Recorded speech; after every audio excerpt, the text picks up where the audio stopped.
So what we're ready? Yeah. Okay. So what we're gonna do is we're just gonna cut the tail off right about there, and then we're gonna put a suture in the end so that the top and the bottom are completely connected, and that way they don't end up with a scar over the end of it. You can tell the ones that are done at home because they'll end up with a scar over the end of there. And then on their dew claws, we're just gonna take and we're just gonna take that one claw off, and then we're gonna put silver nitrate and get it to stop bleeding. Okay. So it will be left open. Okay. And they won't be sedated, you said? They won't be sedated.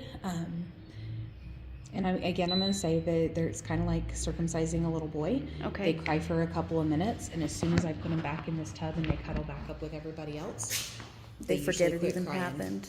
Yeah. When they get back home to mama and get back on those boobies, they're good. They were looking for him on the ride. And you said, so they don't have the development of the nerves? Yeah, the nerve endings are not developed at this point, and that's one of the reasons that we have that cutoff date at about 5 days, because that's when they start developing those nerves. Right. So when you do it past that, that's when it gets painful It's a for little more them. painful, yeah. If we don't do it young, then it's surgery, and we have to sedate them. And Okay. block But yeah, nerves so and- we're early enough that they don't even, they're barely even going to feel it. They're So not even going to notice. The worst part for them is the restraint. yeah. Because I'm going to be holding them, and they don't Right. want to be held. Right. And then, but when they're older, if we didn't dock them like everybody does, they're prone to breaking their tails, right?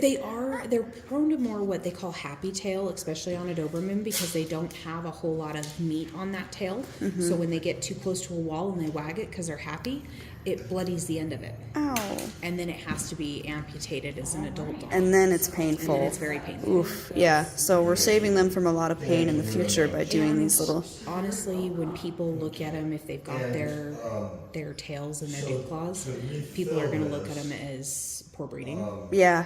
True. Just because that's breed standard. It's It really is. hard to get used to seeing a Doberman. It's one thing to see them with their ears down, Right. but it's even worse to see them with their tails. Yeah.